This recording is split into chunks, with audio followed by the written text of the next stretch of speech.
கல்லடைக்குறிச்சி காவல் நிலையத்தில் பற்களை பிடுங்கி சித்திரவதை செய்த சம்பவம் தொடர்பாக சிபிசிஐடி போலீசார் விசாரணையில் முக்கிய ஆவணங்கள் சிக்கியுள்ளன.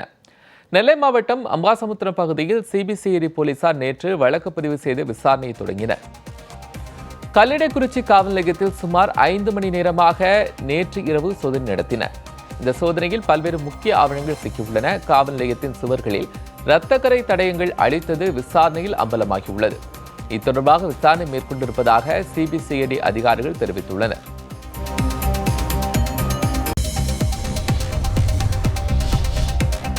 ஆருத்ரா மோசடி வழக்கில் நடிகர் RK சுரேஷிற்கு அனுப்பியுள்ள சம்மன் குறித்து விளக்கம் அளிக்கும்படி போலீசாருக்கு சென்னை உயர்நீதிமன்றம் உத்தரவிட்டுள்ளது.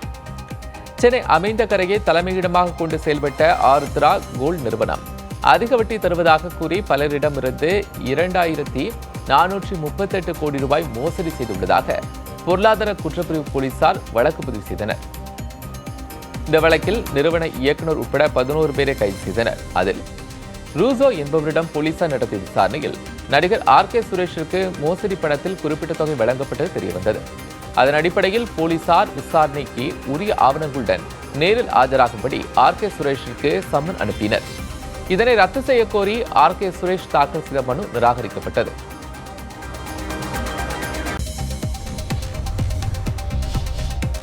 நெல்லை டவுன் பகுதியில் டீக்காரரிடம் மது அருந்த கிளாஸ் கேட்டு ஒருவர் தாக்குதலில் நடத்திய சிசிடிவி காட்சி வெளியாகி பரபரப்பை ஏற்படுத்தியுள்ளது.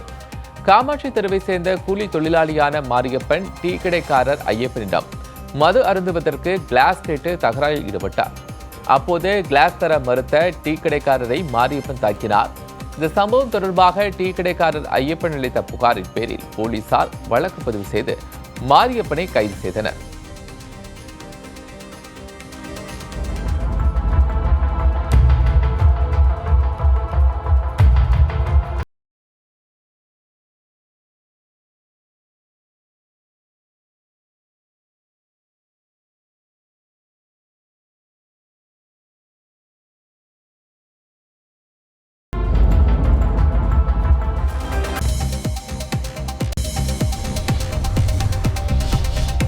ரஷ்யாவிடமிருந்து ஆயுதங்களை வாங்கும் முடிவை இந்தியா தற்காலிகமாக நிறுத்தி வைத்துள்ளது.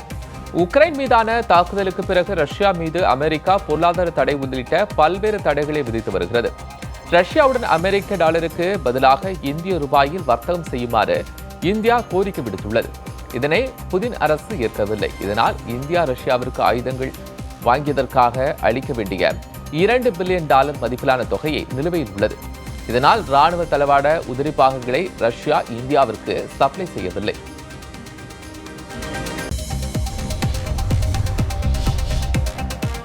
கேரள மாநிலம் மூணாறில் இயற்கையின் எழில்மிகு ரம்மியமான காட்சிகள் அடங்கிய வீடியோ தொகுப்பு வெளியாகியுள்ளது. இடுக்கி மாவட்டத்தில் சூரிய ஒளியுடன் பசுமை தேயிலை தோட்ட காட்சிகள் தற்போது சமூக வலைதளங்களில் வெளியாகி காண்போரை பிரமிப்பில் ஆழ்த்தி வருகிறது. உத்தரகாண்ட் மாநிலத்தில் யமுனா தேவி கோவிலில் நடைபெற்ற விழாவில் கலந்து கொண்ட அம்மாநில முதலமைச்சர் புஷ்கர் சிங் மற்றும் பொதுமக்கள் மீது ஹெலிகாப்டரில் இருந்து ரோஜா மலர்கள் தூவப்பட்டன. கர்சாலி கிராமத்தில் யமுனா தேவி கோவில் அமைந்துள்ளது. இந்த கோவில் விழாவில் அம்மாநில முதலமைச்சர் புஷ்கர் சிங் தாமி கலந்து கொண்டு சிறப்பு வழிபாடு நடத்தினார். அன்னை யமுனா தேவி பல்லக்கில் ஊர்வலமாக வந்தபோது இதில் கலந்து கொண்ட பக்தர்கள் மீது வானில் பறந்த ஹெலிகாப்டரில் இருந்து ரோஜா மலர்களை தூவினர்.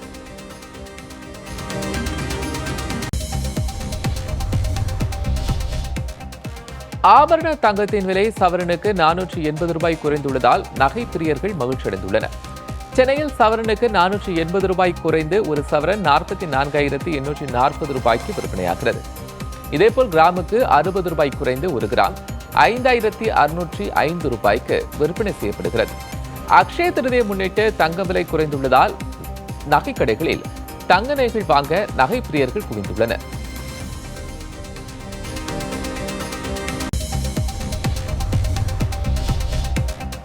ரமலான் பண்டிகையொட்டி டெல்லி ஜும்மா மசூதியில் நடைபெற்ற சிறப்பு தொழுகையில் ஆயிரக்கணக்கான இஸ்லாமியர்கள் பங்கேற்றனர்.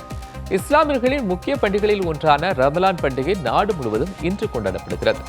ரமலான் மாதத்தில் வானில் தோன்றும் பிறையின் அடிப்படையில் கொண்டாடப்படுகிறது. இந்த நிலையில் ரமலான் பண்டிகையொட்டி டெல்லி ஜும்மா மசூதியில் நடைபெற்ற சிறப்பு தொழுகையில் ஆயிரக்கணக்கானோர் பங்கேற்றனர். பின்னர் அவர்கள் ஒருவருக்கொருவர் கட்டி தழுவி வாழ்த்து தெரிவித்தனர்.